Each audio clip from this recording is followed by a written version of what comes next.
Okay, so Joe, we are back with another episode of our Solopreneur Success Cycle series that we are tying into the launch and release of our book, Solopreneur Business for Dummies, that is coming out early October 2025.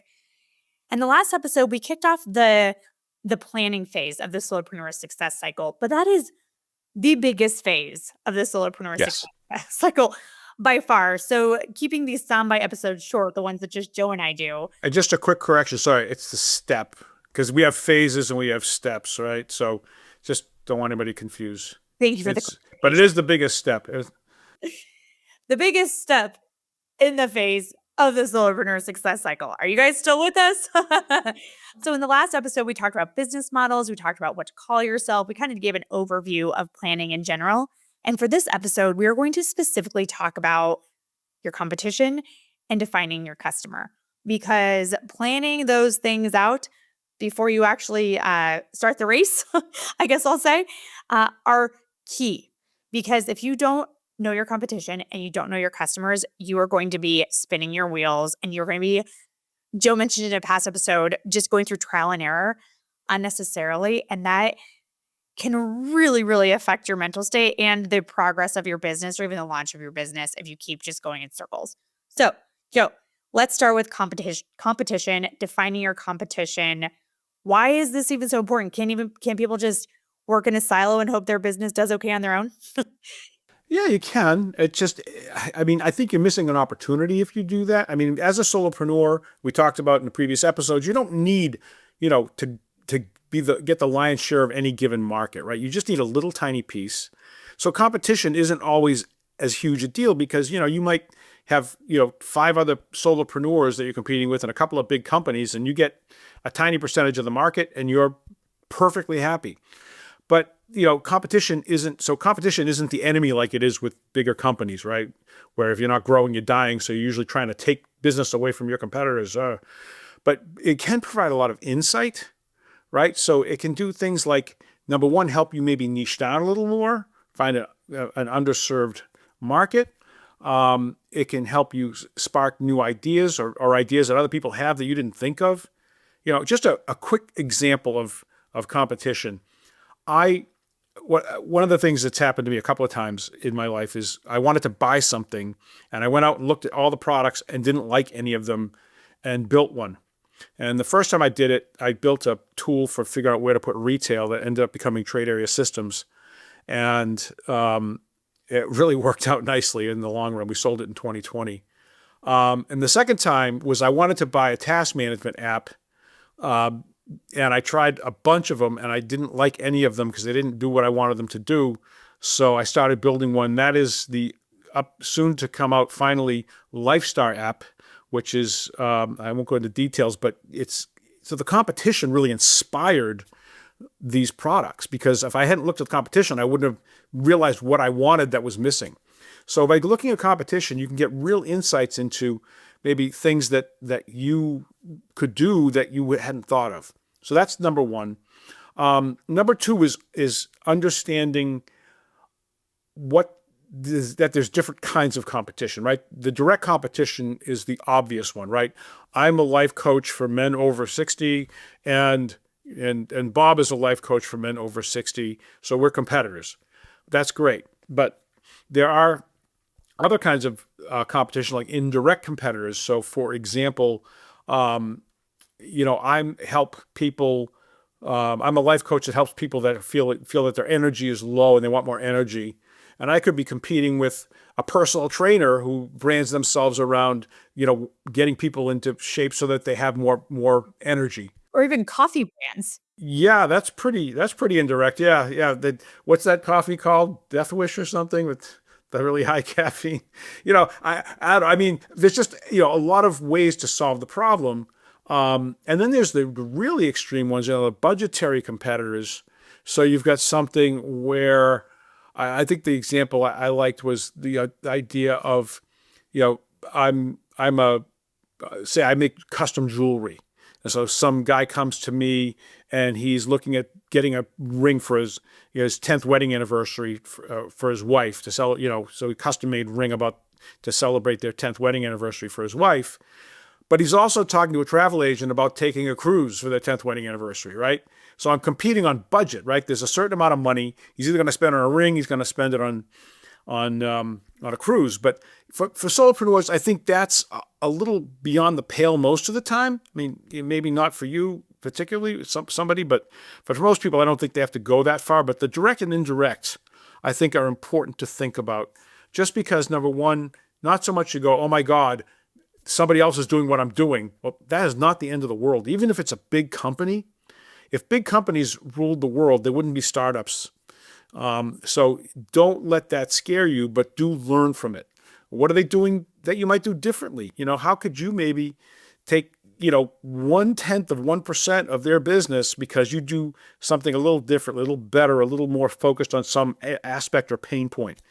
So that's the thing with competition. It can really inspire you, you know, and just to go back to this idea of that Jay Acunzo espouses, which is don't be the best, be their favorite. So you're going to talk about defining customers. Try to be the people you define, try to be their favorite, and let the competition go after everybody else. Well, so speaking of customers, Joe, the worst thing that I can hear as as somebody that helps solopreneurs is when we say, well, who benefits from your service? And somebody responds with, everybody. Mm-hmm. Like, no. I can help the whole world. No. So your business, you may have a product or service that benefits people. Let's say you're a coach. And if you're a life coach, you could theoretically help a bunch of different people depending on what angle you take. But you may want to get more specific than that. So let's say you're like, I'm going to target people that are middle-aged. I'm going to target people in their 40s and 50s they may be wanting to revamp things of their life. Great. So you have an idea of who this customer type is. Like, I'm going for middle-aged people that are trying to change things up a bit, or their previous career, previous whatever is getting stale. So you have this idea of who these people are, but in order to speak to them and really connect with people and really resonate with them, because when it comes to targeting customers, you need to connect with them emotionally. You need to make them feel that they are the only person that you're talking to and really connect on an emotional level. And to do that, you need to have a very clear picture in your head of who these middle-aged people are. And so that's where the idea of a persona comes in. And that's when you take the customer type, like these middle-aged people, and you give them a name. You create a story around them. You say, instead of saying, oh, I target for a 45-year-old male who's looking for a career change, you say, I'm targeting Charles. Charles is a 45-year-old male who has 3 kids, a wife and a dog, lives in suburbia. He's had a really hard time in his previous career because of XYZ, and actually define those. He's looking for something that's more fulfilling in his life. He's looking for more time in his day to spend with his kids because they're growing up so fast and he wants to be able to make it to their soccer games, even though it already feels like they're already flying out of the house. And with his new job, he wants to do XYZ. In his free time, he loves skiing. He loves going hiking. He loves walking the dog and barbecuing in the summer. That is so much more specific than talking about targeting 45-year-old Charles. And that persona can help target your messaging because you know so much about these people. And don't just randomly give them the story. The story should be made off of research, off of hunches, off of talking to your customer types to create these personas. You need to get a ton of information to create these people. You can't just wing it and hope that persona, probably should have started with that. But this isn't a made up story. This is based off of sound research, experience, and talking to these people. So that like, oh, well, Charles likes barbecuing. So if I'm talking about coaching, I'll say in my messaging, free up more time for those summer barbecues. Like, let's figure out what's going on and talk to those pain points, talk to those interests, and talk to them. So developing personas is extremely important in your messaging, in your operations, because it can define where your product goes to. It's such an essential step in the planning process. But you also negative personas. You need to also really, oh, you go, yeah. Well, I just had one thing I wanted to say because people listen to this and they go, that sounds kind of goofy. I mean, it just sounds weird. But here's an example that I was at Inbound last year, the HubSpot conference, and the guys from the Morning Brew were talking, and I don't know if you know the Morning Brew, but it's a huge newsletter that goes out every day, I believe. And they're talking. They have this person, they didn't say his name, but they have his LinkedIn profile up on their screen, and they write the Morning Brew for this guy. He's a real person. They're looking at him, they're saying, what does he want to know? And that's how they write the Morning Brew. I mean, literally, their persona is a real human. So this is not as crazy as it sounds. And I just want to point out one other thing before we go into negative personas, and that is, especially for solopreneurs, it doesn't hurt if you have some cred around the persona. I think that's a plus. It doesn't have to be, but I always use the example. I've talked about this a few times of somebody making golf clubs, right? And they're making golf clubs, and they decide to target, left-handed women under 5 feet tall.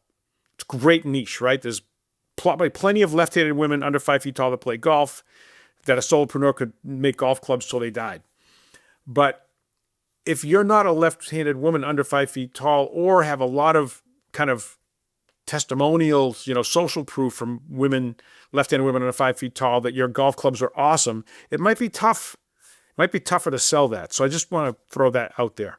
Yeah.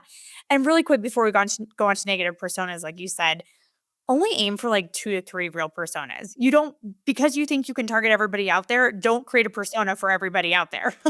And like, one is okay. One is okay. Yeah. Might be better for solos. Yeah. As specific as you can get, the better. And so then for negative personas, these are the people that you don't want to talk to. And you need to get a clear idea of who those people are. Well, just full transparency for Joe and I and the Lifestar team, we have a persona that we call Get Rich Gary. And this is he could still be a solopreneur, but this is somebody that just wants to get rich quickly. He wants to wake up in his pajamas, make $1 million, maybe an exaggeration, but maybe not, by 5 p.m. without putting in any effort, and is only there for the big bucks and nothing else. That's not who we target. We like talking to people that like to focus on lifestyle and create businesses that support their life goals, not somebody that just wants to get rich quick. And so in all of our forums, we have people kind of fill out, like, where do you fall in this process? Like, I'm a solopreneur that wants to learn. I'm just starting my business. And then Get Rich Gary is also in there, like, I want to make a lot of money. I can't remember the exact phrase right now. But that's a negative persona. And then we suppress them from our conversations because that is not somebody, and we let them know that. We aren't just like, we send them a nice email. I mean, we just explain there are other people that they would probably have more fun with. And that does make them bad people. Negative personas does not mean they're bad people. It just means they're not aligned with your company focus and who you're trying to target. We're not going to help them, right? We're not going to help them. They're going to come in here and go, where's my plan? Yeah, we're not a good fit. So be honest with that. And again, if you can say no to these people, it frees up the opportunity to say yes to the people that are much better aligned, which are your regular personas. Anyway, I feel like I could go on and on. I'm so passionate about this topic. So we'll end it right here for today. We still have more on the planning step of the Solopreneur Success Cycle. So tune in for those. But listeners, thank you so much for tuning in. Before next time, please subscribe to this podcast on your favorite platform. Leave that 5-star review. Share this episode with a friend that you think can really benefit from all of this. And we will see you next time on the Aspiring Solopreneur.